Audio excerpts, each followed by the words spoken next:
Everybody. We are here tonight with our Do the Work series, and we have my good friend Michele Lamons-Raiford. We're talking about culturally affirming pedagogy and diversity, equity, inclusion, and belonging in schools. This is our Wednesday night conversations. We bring educators who are doing great things to us. And so, Michele, can you tell everybody a little bit about yourself? And guys, in the chat, put where you're from, put any, first off, tell us where you're from. I'm in Atlanta. I'm broadcasting from Atlanta. Michele, go ahead and tell yours. So, born and raised in Vallejo, Northern California, in the Bay. Shout out to CC Sabathia getting in the Hall of Fame. I had to do that real quick.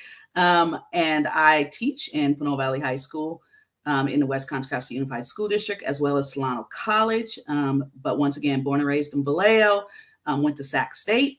I guess they call it Shack State now. So Stingers up. Shout out to Dr. Luke. And I am a teacher of 23 years at the high school level and 18 years at the community college level. I am a mother, a wife, a daughter. Shout out to the Queen, Julia May, and everything in between as we all wear all of these hats, you know?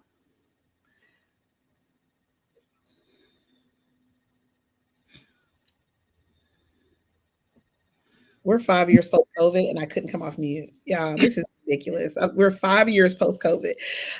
Michele, today is a special day. Okay, so usually when I have people on, I really try to bring people who have a specific lens in education, like whatever that lens is. And one of the things that I love about you is that you are so entrenched in just education, period. So, you didn't talk about this with your background. You've taught community college and high school, but you have been a teacher of the deaf. I actually teach hearing students. I teach American Sign Language. I teach hearing students. We just have a few deaf students at our school, but I do teach American Sign Language. I started off teaching English early in my career, but I do teach American Sign Language, and we currently have a few deaf students at our school, but my program is actually for hearing students. Okay, so you've taken this experience, and you are a mommy to just a sweet little boy. But a couple of years ago, first off, what about today makes it special? I'm gonna let you tell it. Okay, so today is special because, as you can see in the background, I just published my 5th children's book. And these books are centering around his experience. My son, my beautiful neurodiverse son, Micah, who has autism and other different needs. And I'm writing these books. This is my 5th one. It just came out today. It's called Mike in the Car Wash. It talks about his sensory issues and overcoming challenges. And the reason why I really started writing these children's books is really what I'm talking about with DEIB. I didn't see enough Black and brown kids in these books. I wanted my son to be able to see himself represented. And so I wanted to learn more about autism myself as a mother of a child with special needs. My expertise is high school and college. It's not this kid. So, hey, Armando. So, hey, Jeff Crane. So I wanted to make sure that my son saw himself. And I also had a lot of networks and organizations, and we just didn't see a lot of children of color represented in these kids' books. And so I just said what Maya Angelou said, if you don't see the book, write it. Okay. For those who are just now, first off, we have to talk about this before we get into anything else. We're at a time in our country where DEIB is under attack from the highest office in the land. It has been framed as unqualified, racism, reverse racism. And so for you, for the audience, can we talk about what is culturally affirming pedagogy? And then how does that translate into diversity, equity, inclusion, and belonging in our schools? So that's a mouthful, but like, what is culturally affirming pedagogy? What is that? So when we think about culturally affirming pedagogy, I think people just think about culture and ethnicity. And you really have to expand that. You're talking about students with different needs. You're talking about our deaf and hard of hearing population. You're talking about our multilingual learners. You're talking about people with different physical needs. You're talking about people with different socioeconomic needs, family structures, traditions, and all of the intersectionality of identities that we bring to the classroom and that our students bring to the classroom. So it's really just not limited to culture. It's more broad than that. When people think of culturally affirming pedagogy or culturally affirming schools, we have to think about it in a broader spectrum. What are the students bringing to the classroom? And that lends itself to DEIB because, as you know, it's like the boogeyman of education right now. It's that political charge word. It's that, oh no, clutch our imaginary pearls when we say DEIB, but that's not what it's about. It's about making sure that our students feel included in the classroom. The diversity is there. The equity will come when you acknowledge that diversity. The inclusion will come as well. And that sense of belonging is what our jobs as educators are supposed to be doing. It's not something that we need to label. It's not something that we need to name. It really, at the end of the day, is good teaching. I'm glad you talked about this from that lens that to broaden it, right? So and maybe this is me, when I hear people talk about, oh, DEI, it's now become a slur, right? Like, oh, you're a DEI hire. And I'm like, what is that? Like, this doesn't make any sense. Mm-hmm. But it's interesting that you talk about broadening it, right? Because when we're talking about, culturally affirming pedagogy, that also goes for our students with disabilities, right? Like, as we're teaching them, making sure that we are affirming who they are and making sure that we are making sure they belong in the class, right? So I love that you have broadened it because, it's all intentional, of course, right? To make DEI, something like the boogeyman and something that people need to like avoid. Talk me through, because you're coming out of California. Correct. And California has had a really distinct view, I don't want to say distinct viewpoint. They've really fought against a lot of the things that have been happening nationally, right? Mm-hmm. So talk me through kind of what your state has done so that DEIB, culturally affirming pedagogy, inclusion is not a dirty word like it is in some other states. Right. I will definitely speak to that. I'll acknowledge my privilege. I live in California and I live in the Bay Area, one of the most diverse places in the United States. But there are pockets all throughout California where they are still trying to do book banning, where they are still attacking the DEIB. It's just not on the scale that I have experienced. And California, we do have, a governor who is pushing back on every front. We also have districts and counties who are pushing back. And we have institutions like Sac State. We are, at Sac State, a, Black serving institution. We are one that put DEIB at the front. Our district is the same way, West Contra Costa Unified School District. So we are pushing back because we understand that it works. There's no data that shows that DEIB is harming anyone. Actually, there's data to the contrary. You can go to corporations or you can go to education. DEIB actually increases productivity, a sense of belonging, retention, all of that. And it happens in the classroom as well. So for those people who would say there's some political issue going on and DEI hire and we shouldn't do that, show me your data to the contrary. I love that you talked about this because show me the data, the research. We talked about a little bit about that last week, and every week we try to bring statistics around DEI.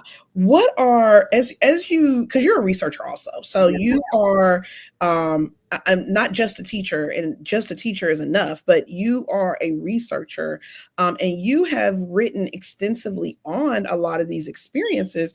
So what does the data tell us about culturally affirming pedagogy and belonging in schools? What does it tell us? Like, can you dig a little bit into that? Because we're in a space in our country where people think because they have an opinion that it is the same as research. Yes. That it is this, and what I tell people is that I can feel any type of way. I can feel like I don't need to change the oil in my car, but the research says that I need to do it or this is going to happen. So what does the research tell us right now? The research is telling us that students have a powerful voice. And if you ask the students, they're going to let you know that they are looking for equity, inclusion, and a sense of belonging. The data is going to show you that culturally affirming classrooms are more successful, that the students have higher test scores, that the students have a better mental health, that the students feel that they have a safe place, a trusted adult, They feel that they are involved in their education, that their voice is valued and honored.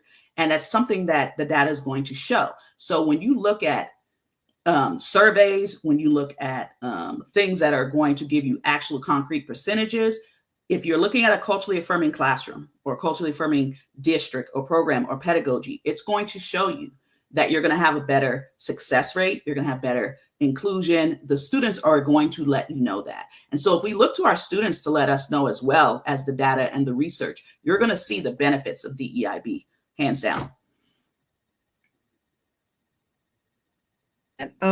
You know, as I think about, let's take it to the classroom level and let's think about this. When we have a lot of new teachers in the profession. Yeah. And a lot of teachers are coming from untraditional backgrounds. They are coming from, I might have been a chemist, now I'm going to teach chemistry. Or I might have been I might have been an actor and I have a degree in English, I'm teaching English. They're not going the traditional route. I'm a new teacher. I'm about to go into this classroom.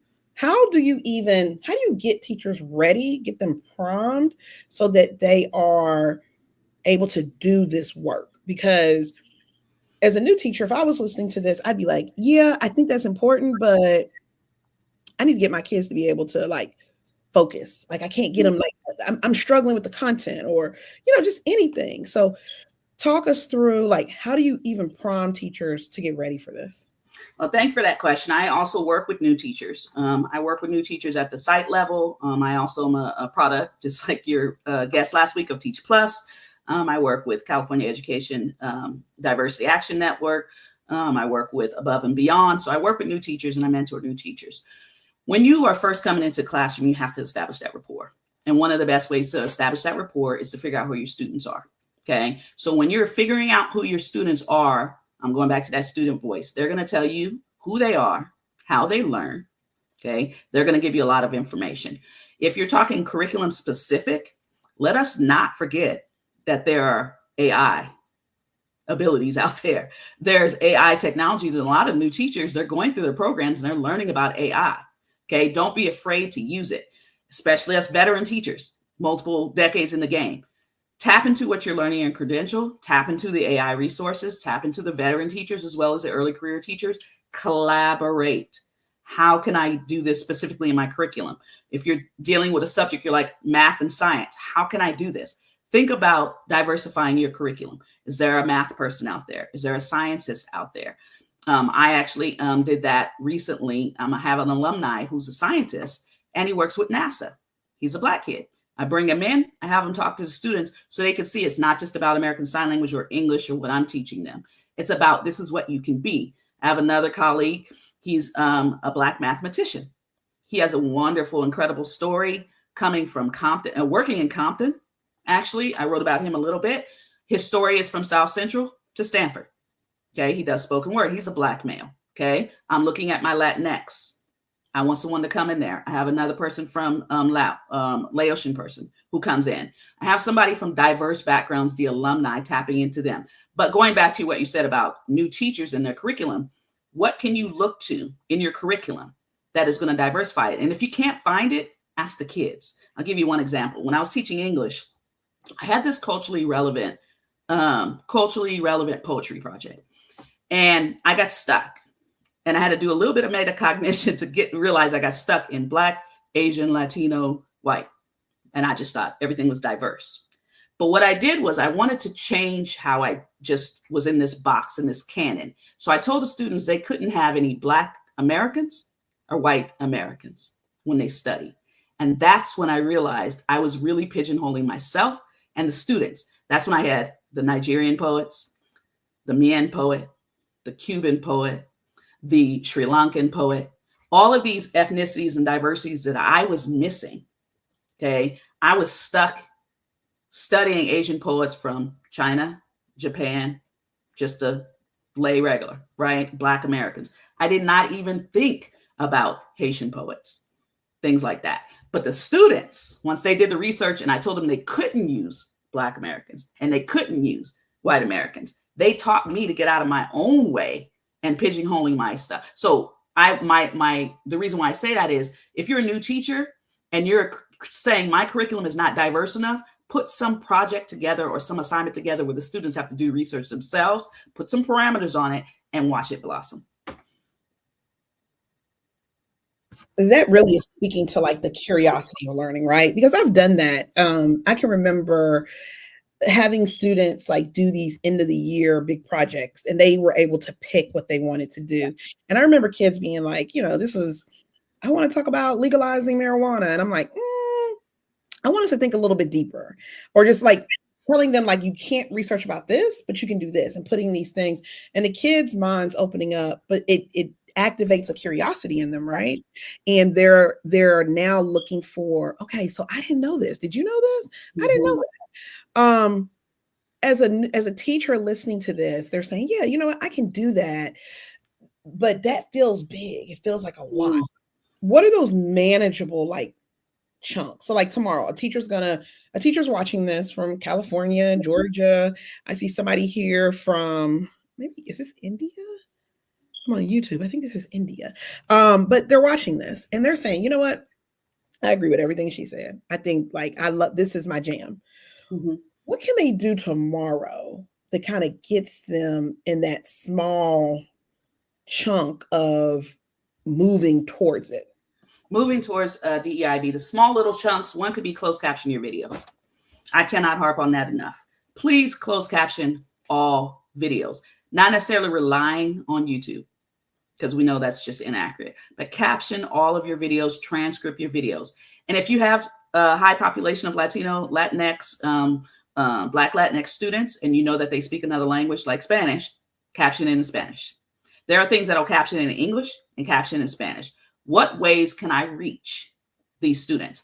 Talk to your neurodiverse teachers, teachers of neurodiverse students. What types of strategies can I use for them? Because a lot of times the strategy we're using for neurodiverse students can be used for all, okay? Look at your kids' IEPs, and if it says visual learners, you know how many visual learners I have in my classroom that are not neurodiverse? You know how many visual learners that are teachers that are not neurodiverse? So you're captioning your videos, you're putting things in different languages, which is something we can do very easily, and think about what strategies that I can use for our different learners that would actually help all learners.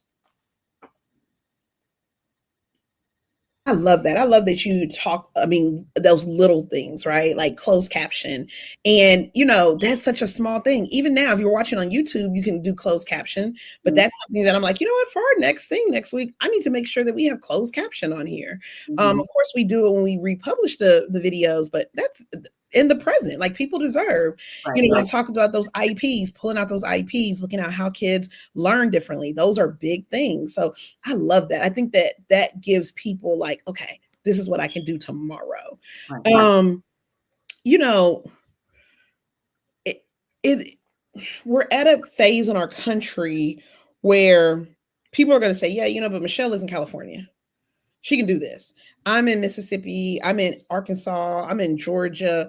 I'm in states where, we literally are losing people, or Florida. People are losing their jobs if they even mention something that is diversity, equity, and inclusion.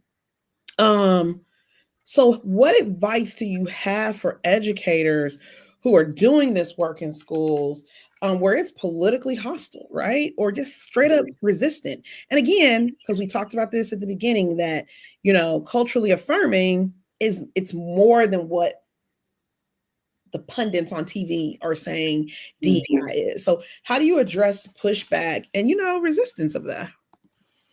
Well, one of the things I talked about already was student voice, and I'm just going to give you another example. When I ask my students how they want to learn this particular concept or this standard or this thing, when they come up with something themselves, you don't get a lot of pushback. Okay. So when the students take ownership of their own learning, it's difficult to push back. And the example I have is I have a lot of multicultural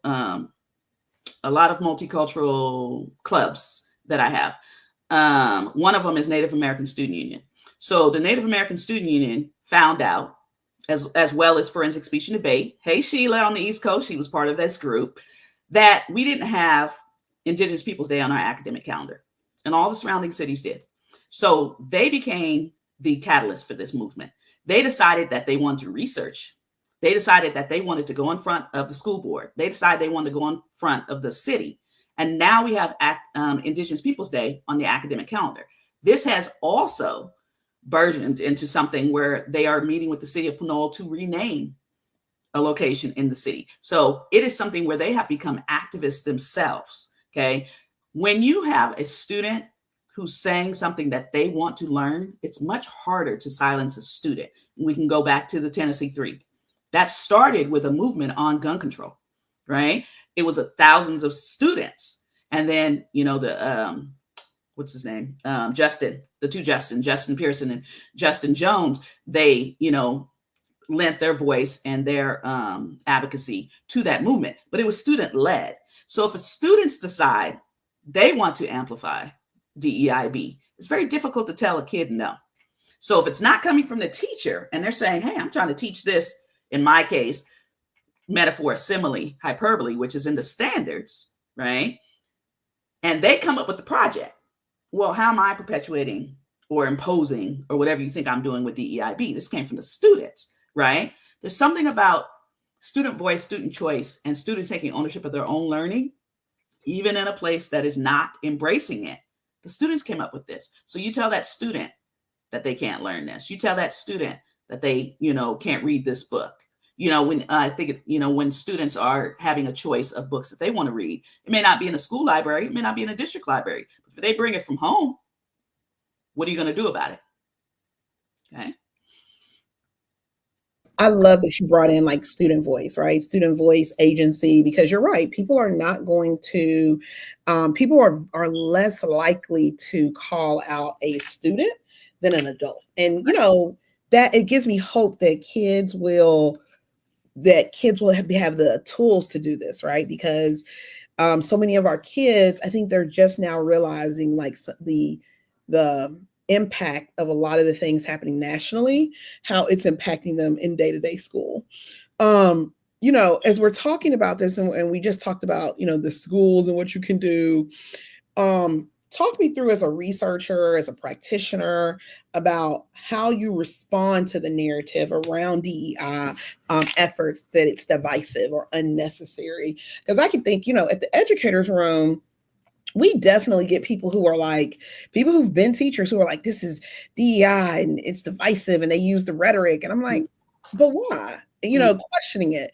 So how do you respond to that narrative, possibly from students, possibly from parents, possibly just nationally, locally? Like, how do you respond to that? I take it personally. As a Black female educator, I take it personally. As a mother of a child with special needs, I take it personally. As an educator of all students from different backgrounds, I take it personally. But some of the pushback I give is to put it back on them. What did you feel like when you were a student? Did you feel like you had a sense of belonging and inclusion? What traumatic things happened to you in school that could have been avoided if you had a sense of equity, inclusion, and belonging? And if you put it back on them, sometimes they'll look back and say, I had that one teacher who saw me, who made me feel safe, who actually asked me about myself, who actually included diversity in their curriculum that I could relate to. So if you put it back on them, a lot of times they will, a lot of times get on hush mode, if I can use that phrase. Now, as a researcher, I'm starting to bring my own authentic self. I've already started writing the children's books. Thank God for the Educator's Room and Francesca for helping me find my voice, honoring my voice, and giving me a platform to write, because I'm not sure how much I would have delved into all of this if I didn't have, so many no's that pushed me to that yes. So thank you so much. I appreciate that. And actually amplifying teacher voices in general. And this has really spurred me, because now I'm going to be embarking on some new research centered around my son. And I'll just read it so I don't misquote it. I'm researching the ways that parent background, professional experience, and social capital impact access to services for neurologically diverse students within mainstream educational settings. That's going to be a few-year research that I'm going to be doing. And I'm doing that because I'm taking DEIB attacks personally. Okay, I'm a parent educator, but I'm a Black mother of a Black child first. And if I wasn't a parent educator, would I be able to navigate the IEPs? Would I be able to navigate these spaces? Would I even be able to understand what the attacks would mean for my child and his paraprofessional? So I need to be doing research, not just for myself, but for all marginalized communities, whether it be Black, whether it be BIPOC, whether it be mothers and students of neurodiverse students. I have to do some research for myself, but why not go ahead and do that research so that other people can benefit from it? I love that you said, I took it personally. Oh, yeah. I took it personally. And I do, as a Black woman who I've been in education for 25, 26 plus years. 27 years. My son's 25. Yeah, okay, I had to rethink that. I do take it personally because what I believe to be happening, and the researchers told us that, this isn't just like a feeling, this is really what's happening, is that we are weaponizing, we are painting a picture that DEI is making unqualified people have roles, right? And that's not the case. And that DEI is this big scary thing, and we're using that to ban books. We're using that to ostracize people. We're using that to justify ICE raids. We're using that we're using it for all of the things that it should not be used for. So to say that you take it personally, I agree, because how other way should we take it? And as a Black woman who teaches children, it's important for them to know that I'm here because I'm qualified. Mm-hmm. And you're here because you're qualified. So I like that. I took it personally. Yes. Yeah. And that's why I'm continuing this research. I look back at my bachelor's and master's and realize that God put me in this position for a reason. God gave me this child for a reason. God gave me this voice for a reason. And there's nothing more powerful than the pen. And thank God I have a place to put it, but not just put it in one particular place, but to cultivate that and amplify that and actually share the experience that I'm having personally, professionally, etc. And so it's something that we have to take personally. These are our babies, and these are all my babies. I have not only Native American Student Union, I have Indian Pakistani Student Union. I have African American Student Union. I have a beautiful intertwine our mind knit and crochet. These little kids who like to come in and do those type of things. I have the forensic speech and debate, and those kids are so powerful. You're talking about people with a voice. Those kids are there for a reason. My American Sign Language kids are becoming deaf advocates. You're talking about advocates. When they see a teacher who is not captioning their videos, they say, don't you think you should have some captions on those videos? They're speaking out. They're saying, I speak Spanish at home, and while I am fluent in English and fluent in Spanish, there are some who are not. Can you translate this for us? They're going out and going to conferences, and they know there's a deaf person in the audience. They're saying, where's the interpreter? Okay. So they are becoming little advocates themselves. So I take it personally, and my kids take it personally. I love it. Yeah, I think that's going to be a shirt that I wear. Like, I took it personally, because I think you have to do that, because we have been hollering for people to vote and to take action. And until it impacts you personally, that's when you start to feel some type of way. And that's when you start to say, you know what, this isn't going to work. Now, as you talk about, you took it personally, and you talk about, all of the things that you have done and that your research has brought you to, what, like, when you talk about like this parent experiences, right? Because your research, you said specifically, let me write it down, because I there was something about what you said that made me think. Would you like me to read it again? I could do it again. Yeah, let me, hold on, because I'm a teacher, and y'all know I have my pen, because I take notes. Tell me your research one more time. So, what are the ways that parent background, professional experience, social capital impact access to services for neurologically diverse students within the mainstream educational settings? And reminding people that my child has been mainstream his entire life. Autism, ADD, ADHD, insomnia disorder, and I was very purposeful with that. From daycare to preschool to beyond.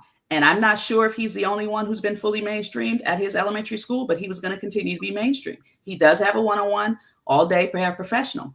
but my child is fully included in the mainstream. And he's been with the same kids since kindergarten. He's in 5th grade now, 10 years old, doing wonderful. So I want to know, do other people know how to navigate the system?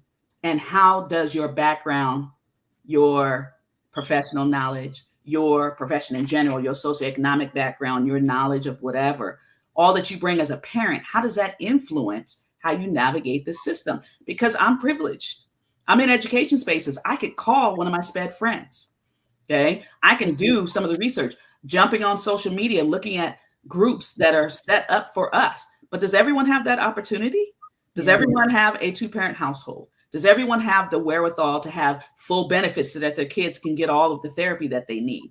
Do they have friends and family as a network to help with this child? Do they have respite services? Is their child verbal? Is their child nonverbal? What additional needs does their child have? And knowing all of these things, I have one biological child this side of heaven. I can channel all of my energy to this child. Yeah. What if you have multiple kids? How does that influence? What if you can't make it to the IEP? What if the IEP is in a language that is not your native tongue? All of these things really influence how we navigate this system. So we have to really do a little bit of research in mainstream systems and how the parental intersectionality of the parent or the guardian or the caregiver, how does that influence this child's experience as they go through this mainstream?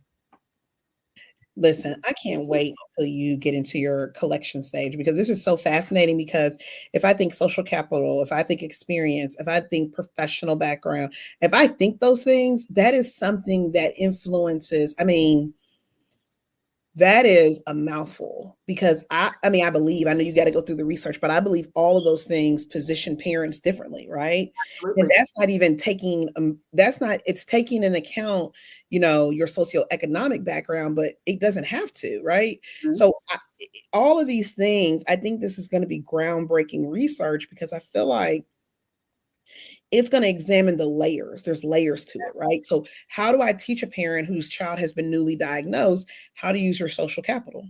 Yes. When is it time to go to the news? When is it time to call an attorney? When is it time for you to just have a conversation? When is the time? Experience, like you said, you might have someone who has no experience, or their experience is in another language. Mhm. What if I move overseas and, I have a child with a 504, and now I've got to navigate that in a new country? How do I do that? So I'm fascinated by this. So when you talk about this as your research, I'm sure you are, researching, going through, gathering information. Has there been anything that you found that you're like, oh, I didn't know this? Beginning stages. So, but I obviously am going to start my own personal experience. And you don't know what you don't know until you're up against it. So I had to go through my own experience, and I'm still going through the experience. This child is only 10 years old. So they give you the parent rights, and reading those, it's just like, you're kind of a deer in headlights. And I had to go for my own personal narrative first, my own personal experience, my husband and I, navigating this experience ourselves, okay, and the fights that we have already had to have. Thank God for his school, his new principal, his paraprofessionals have been incredible. But we had some fights. And so I know that I was in a place of privilege. And knowing that, I've watched and read and seen other people. Social media is a powerful tool, and people are starting to share their stories. I think that the pandemic amplified that. So people get on there and they tell you, I was in an IEP and I had no idea what was going on. Okay. This person gave me this information. I didn't understand it. Now my child is in this setting that I don't agree with, and I don't know how to go back and say, I don't like this, or I want to change this. They have no idea. Or I couldn't get to the IEP because I didn't have a babysitter, because I have to have a specialized babysitter for my child. And so they get this document. And at this point, they're dealing with whatever they're dealing with socioeconomically, family structure, linguistic, differences. And they're stuck, and they just want what's best for their child. We want our child to be safe, healthy, happy, and learning.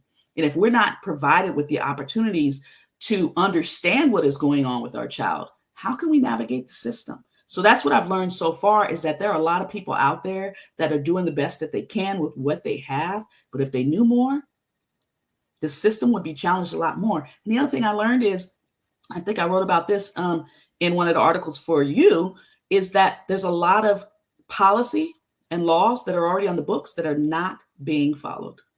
They're there, just not being applied. So why is it that we have these laws on the books? I'm not talking about DEIB at this point. We're talking about, the IDEA laws. We're talking about FAPE. We're talking about some of the California laws that have come out in the last 5 or 7 years that are not being implemented, and no one is being held accountable. Okay. Why are we still begging for paraprofessionals to fill the positions and then not paying them their worth? Why is this happening? They talk about teacher pay, but on a personal level, I want to talk about paraprofessional pay for sure. So I'm learning that people don't know how to navigate the system because they have not been taught or trained or have the time to research. I have learned that there are so many people out there that want to do right by their children and are trying to do right by their children, but the system is just making it so confusing. There's a lot of people who are out there who do not have the social capital to be able to make a phone call, do the research, all of these type of things that they need to do to be able to help their child get what they deserve. And unfortunately, their voices are sometimes amplified and sometimes not. And so in my personal opinion, it's my job to talk to these parents and say, what are the similarities that we all have had to go through navigating this system? And what are your unique challenges? Because a lot of times your challenges are not unique. And there's numbers and power. I mean, there's power in numbers, right? Like the more you can equip people, and I because that social capital piece is very interesting for me because I have an advocacy group outside of the educators room for parents, and I found that sometimes we use our social capital for things that we don't need to use it on, or it can be spared, right? And and knowing the appropriate places to push and to prod to get results, right? Tamara Simpson says, yes, understanding the variance and the depth of gaps that are created by different levels of access to social capital. Yep. I mean, that's research within itself, right? Like, what is social capital? How do you use it in a school? How do you leverage it? What do you do? Yes, and that's a piece of my social capital right there. Tamara Simpson is my thought partner. She is my writing partner. She is a researcher in and of herself. She's an educator, and she's a mom, and she's a friend, and she's someone that I utilize on a regular basis. But you're talking about somebody who's a catalyst for change and an advocate. Tamara is your woman right there. So shout out to Tamara. You know how much I love you, my sister. Sending you hugs. I love that. And because what I have learned in all of my years of teaching, research, advocacy, politicalness is that a lot of times educators, practitioners are not taking the research piece and connecting the dots. So we're in the classrooms, we're in the spaces with the kids, we are seeing it firsthand, we are practicing it. But we're not notating and turning it into research. Yes. We're letting other people who, and no shade to any of my colleagues that work in higher ed, because they're also doing a very important piece. We can't do it without them. But I think there has to be a piece for practicing teachers, practitioners to take their research and to expound upon it, write about it, talk about it, go do podcasts about it. We're always joking about taking away podcast mics, but I'm like, I want to hear from real teachers, which is one of the reasons that we have these Wednesday night conversations. And so I encourage a lot of teachers to think of themselves as researchers. And if you don't know how to write research, taking some classes and really thinking about, what is that small piece of research that I'm really interested in? What do I want to know about it? And turning that into research. It used to be where you had to, write a paper to get your research out. But now so many people are writing white papers and writing articles, and it's micro information. So I love that piece. Jeff Crane said DEI is the exact opposite of what people accuse it of. Focusing on diversity is about making sure the most qualified people are able to be in positions. This is true. I love this because, there's without fail, somebody's going to watch this video and say, this is hogwash. This isn't real. And, but you have to fight back. You have to, like you said, take it personal. That is not true. Because if not, you perpetuate these beliefs on what DEI, DEB, DEIB is. Misha Gash said Black educators always matter. Yes, we do. She said preach. People are loving this. I guess my question becomes, people are listening to this and saying, "Oh my God, I love that research. I think that's needed." What do you say to a mid-career teacher who is maybe burnt out? Maybe just, they're over it. COVID has really just done them. It's really like the other side of teaching after COVID has worn them out, right? What do you encourage those teachers to do to find that spark that you have? Because I've known you forever, right? But being the light that you have, the thirst that you have, the curiosity that you have, how can mid-career, end career, beginning career, but I think I really want to talk about like mid and end career. How do they get that spark back? All right. Definitely want to tackle this. I want to give a shout out to Maisha Harris-Gash. Maisha is another one of my sisters. She's an educator and one of my thought partners as well, and a special education teacher. So talk about your social capital. If I were talking to a mid-career teacher, I want them to start thinking about, what is your legacy going to be? Okay. Are you going to take what the knowledge and experience and things that you have and you just going to keep it? Or are you going to start writing it down and chronicling it for the next generation of educators? The other thing I would do is I would tell them to start thinking about what is your passion and your purpose that brought you to teaching in the first place. Try to find that. Again, that's what I had to do. And mine was, my son. Okay. My son was someone that really just reinvigorated my quest for knowledge, whether it become, deaf and hard of hearing, whether it's students with special needs, whether it be just revamping my curriculum. Because there's nothing that will test your gangster like fifth grade math, like for real. Like you have to kind of think about what is going to reinvigorate. The other thing I would say is go to the conferences. The conferences, the one-day ones, the ones that are, something that used to be passionate about. Go to a DEI, they're still around. Go to a DEIB conference. Go to one that's talking about Black and brown kids. Go to one that's talking about, social justice. Go to a conference and you'll be around like-minded people, and that will reinvigorate you as well. That's what I would advise. I love that. I love that idea because, as a veteran educator, I've been in the space where I'm like, oh, I'm burned out. I don't want to do this. And I just want to teach and shut my door. That's great in theory, but in actuality, you need to get up and get out. Like Outcast said, you need to get up, get out, and get something. I'm telling teachers, because teaching is a noble career. I don't believe that teachers need to go find something else. What I do believe is that we need to reinvent ourselves.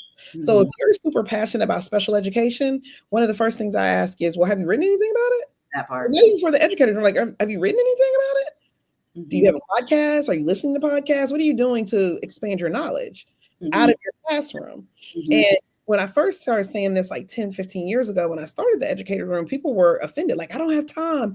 And I'm like, I take teaching as seriously as a doctor.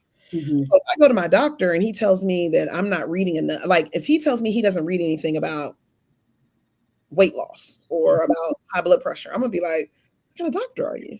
Right. So I take it, like you said, I take it personally. And I think that if teachers find that thing they're passionate about, yes, it doesn't have to be big. I'm not telling you to change everything.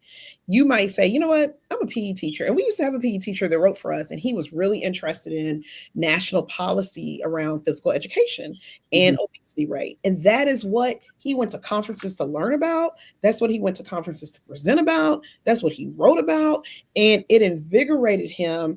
And he's doing great things now. But I think that piece on like, you gotta get up and get out and get something. You have to.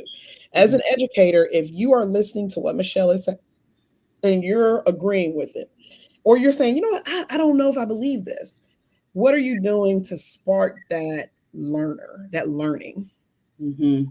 Definitely. I think that people sometimes have the same thing I had, which is imposter syndrome.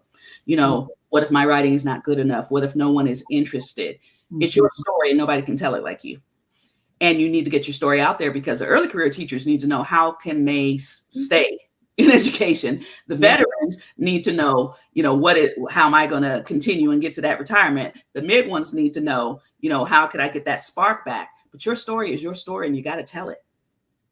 And you have to tell it, and you have to be okay with people not liking it.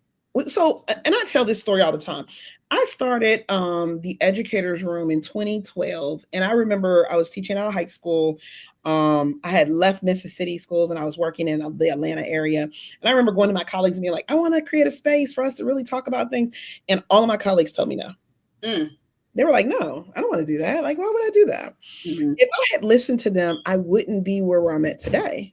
I wouldn't. So knowing that, you got to, like, I keep going back, you got to get up and get out and get something. You can't worry about how other people are going to feel.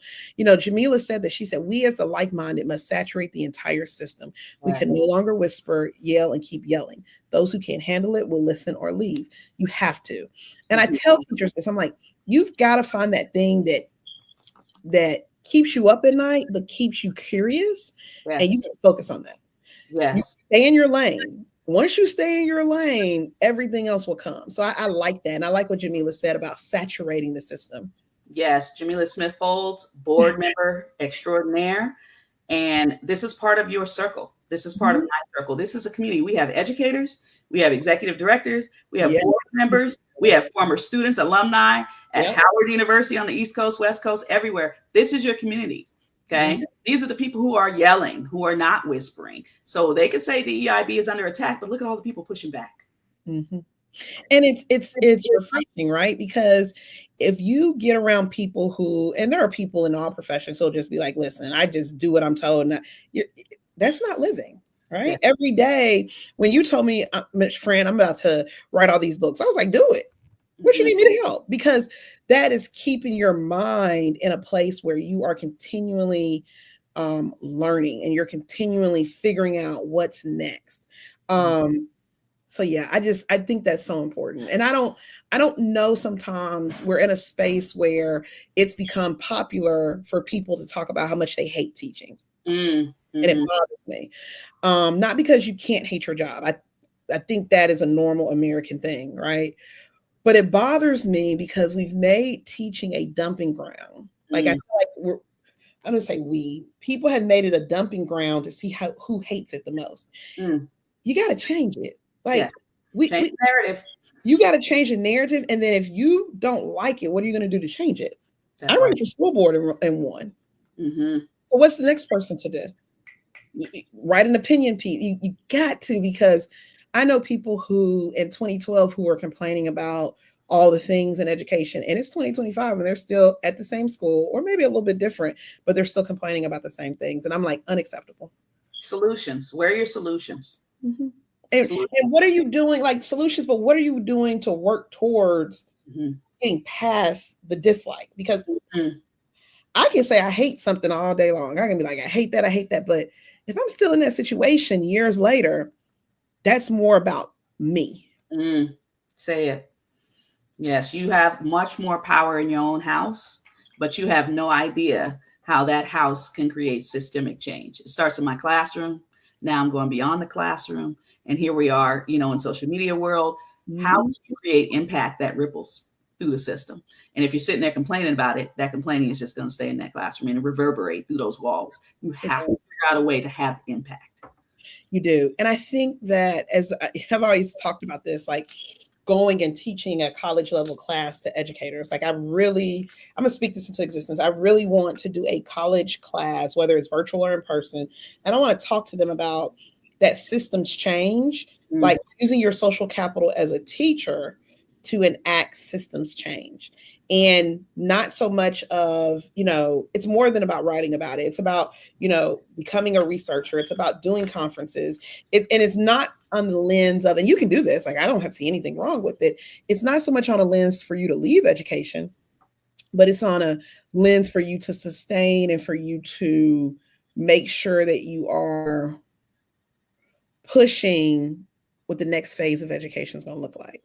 Absolutely. And I think that one of the signs of the impact that you have is, and this is something I had to think about as I was writing, do you have any of your students who've become teachers themselves? I do, yeah. that you've made an impact. And when you can sit back and go, oh, this person's a teacher and that person's a teacher, now you know you've had an impact on someone. Have any of your students become writers themselves? Have you encouraged them and influenced them?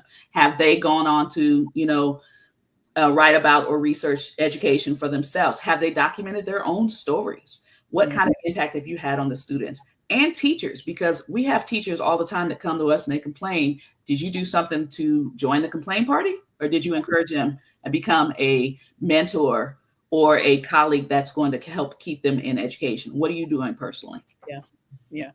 And it's so important. And Chris Emden, Dr. Chris Emden talked about this, right? Like being around negative teachers. And I think that is critical, because you can get on Instagram and people just have whole accounts about how much they hate teaching. And I'm like, how healthy is that for students? Yes, you can complain. We're not telling you not to complain, but we're telling you, let's do something about it. And like Cassandra said, hey, shout out to Cassandra. She's in Chicago, former CPS principal. She has a teacher mental health for principals. Create your movement to make change. Yeah. I wonder, because I've worked with many researchers, and many researchers do not have classroom experience. That part. They don't have classroom experience. And they'll tell you, I wish there was a way for me to go in the schools and really research some of this stuff. I have controlled groups but I want it like on a day-to-day. I want to see it. So I think that's interesting for them. Not just researchers, but policymakers. They have not been into the classroom. And that is where we are unique as educators, because we have one foot in. Yeah. Okay? We have one foot in the classroom. So we're not using our kids as guinea pigs, but we're learning from the experience on a day-to-day basis as educators and as practitioners of what we are researching, right? And that also, comes in what we're writing. We're writing about our own personal experiences. And, people give it to me all the time. Why aren't you an administrator? Why aren't you an administrator? Because I'm on the ground floor. Yeah. I'm on the ground floor. And I also have that privilege of having the parent educator. So I'm navigating that space with my child, because I'm parent looking at my own child's IEP, and then I'm a teacher looking at these kids' IEPs, and it's just opened up a whole new world for me. Yeah. And I love that, because it keeps you learning. That's why many of us became teachers, because we love to learn and we love to teach other people how to learn. So that is a learning movement for you. Cassandra says many professors and teachers don't have much classroom experience either. They don't. I'm speaking into existence. I really want to teach a college class about this. I really, really want to teach a college class, because I feel like we have so many people who would make great educators. They're curious, because they know content, they like kids.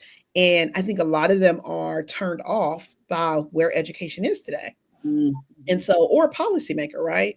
Like, how do I really enact policy that's going to help kids and teachers? So I love that.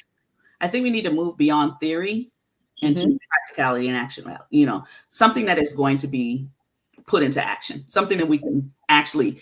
So I write a beautiful lesson plan. I do the lesson plan. I see how it worked out. I adapt it. I get the student voice. Then I, move on. That's how we need to attack research and policymaking. It's not just about theory, this pie in the sky idea. It's about, how is this going to be an actionable plan? Yeah. Actionable plan. That's important. Actionable plan, because actionable plans, you can have teeth. They have teeth, and you can hold people accountable for actionable plans. You cannot hold people accountable for ideas. Absolutely. I mean, I'm talking about even on the IEPs. There are some times where I read something in a student's IEP or my son's IEP, and I'll say, how would this teacher actually put this in place? In math and science and history and whatever. This is an idea of this, but how would it work? Like you were going back when you were talking about actual math teachers and science teachers, or then their actual genre of teaching. How do they take this concept or this theory and have that actual plan? And that is what our kids need, whether it be DEIB or otherwise.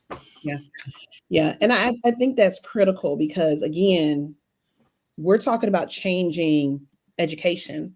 Let's change it with action. And it's only going to become when we start to do those things. So teachers who are watching this, we're telling you, if you just came on, you're watching this, we're telling you that you need to be actionable for the change you want to see. Professor, researcher, policymaker, if you're passionate about MTSS or you're passionate about systems change, the first thing I'm going to ask to see if you're serious is, okay, point me to the research you've written. To, some opinion ads that you've written about it. What have you done with that? That's the first thing. So, what would you say, what would be the professional learning that would get us the outcome that we need for us to change the systems in education? One of the things is, I think you guys talked about a little bit last week, but I'll elaborate on paid collaboration and paid mentorship. We need the time. And if you're not going to give us the time, don't ask us to do any action. So you want us to collaborate cross curriculum or within, our departments. We need the time to be able to do that so that we all did a lesson plan. We all figured out how it went. We all adapted it. We need to have paid collaboration and paid mentorship. If you have paid mentorship, our veteran teachers may not have to have a second job. Okay. They're going to, actually have a way for them to mentor, feel like their expertise is honored. And then that early career teacher is going to get the expertise that they need, that one-on-one expertise. And that is going to create systemic change. I say that because, I'll just use doctors. Doctors, when they're interning, they get paid. It's only like $45,000. It might be like 50 in good places, but they get paid because even though it's not worth it, it is so critical for us, for them in their training. They need it. You got to approach teacher training like that because children's minds are just as important and just as fragile as someone's body that you're going to be working on as a doctor. Yeah. Maisha Gash says, it's unfortunate that site leadership allows negative and effect to influence new teachers. That's true. Very true. Very true. That's a whole word. I agree. And I almost will say, not only do we let them influence them, but we don't nip it in the bud, right? It's like you have a super negative kid in your class and they're like killing the culture. They're killing the culture. And instead of us saying, you know what, that's absolutely not appreciative, we let them keep doing it. And then we wonder why our classroom culture is off because we've allowed it. So it's the same thing as a teacher. Yes, absolutely. Very, very true. They always talk about, allowing that negativity in the room. How do you want the atmosphere in your room to be? And we're not perfect. We are human. We have our own emotions. We have our own baggage. We have our own bias that we bring in. And almost all of us can look back and say, oh my goodness, 20 years ago, I said or did this and wish I hadn't. But it's about evolving. It's about changing. And I see Senora Botello, Armando, talked about that. I mean, he's one of those dynamic Spanish teachers that brings every ethnicity into it. He is going to tell you about mestizos. He's going to talk about Black Latinx. He is the archetypal DEIB Spanish teacher, but like he said, it begins with yourself, right? He is a veteran teacher, but his knowledge and his expertise it's not about just labeling DEIB. It's about doing it. And it just comes naturally. It's good teaching, right? That's what it's about. Yeah. It's good teaching. And it's what practitioners do, right? Right. I can't research about chronic absenteeism like we talked about last week if my kid is always chronically absent. Say it louder. Say it louder. My research is already skewed. So that is where when teachers come and say, I'm in this weird space, I want to quit. I'm like, do you want to quit or are you just not curious anymore? Mm-hmm. Did you go into the classroom and see for yourself? Mm-hmm. We can, talk about parents. I've been in my classroom. Yeah. The parents come in my classroom. Okay. You can't say this teacher's not if you're not going to see it for yourself. Okay. Look at the lesson plan. Talk to the teacher. Communicate, collaborate, and then you can create some change on your family level, on your kid level, on the system level as well. Got to get involved. You do. And, so finish up. I'm sorry. No, I'm good. Go ahead. I was going to say, as I think about what we are talking about, and I think this is a larger conversation, we got to find the people who are hungry for learning, the teachers who are hungry for learning, and they're going to be hungry for learning and hungry for change. Yes. Mm-hmm. They're going to be the ones to hold us accountable to change the education system. Absolutely. Absolutely. And it starts, holding yourself accountable. Mm-hmm. It really does. But yeah, it's about, do you want to evolve or do you just want to stay stagnant? Okay. And in your mental health, you have to evolve. Yes. Absolutely. You have to. And you have to figure out, pivot. It's like a pivot. I was interested in this. Now I'm not. What am I going to do? How do I feed my curiosity? How do I feed my curiosity? And if you're not feeding it, then you're dying. Right. Absolutely. When I was doing research on DEIB, it's, and you start learning that it's more than just culture and ethnicity. Mm-hmm. Now, we're vested. You're in it. You're going down a wonderful rabbit hole of DEIB now. So you're looking at the socioeconomic, you're looking at the students with different needs, you're looking at the linguistic differences, you're looking at the backgrounds of family, the tradition, the eye contact, all of the things that have the intersectionality of my identity and my students' identity, and how beautifully diverse it is, and what that could bring not only to the classroom, but to the system of education. I love this. I could talk about this all day, but it's that spark in you, right? I've recognized it in that you have a curiosity. You like to learn. And I feel like this next step of you writing books and researching is a natural progression to that curiosity. And, your baby boy is so lucky because you're doing this so that you can not only help him, but also it's going to help others, right? And it's using your experiences to say, you know what, I'm going to validate other parents who are going to come after me and need this. Mm-hmm.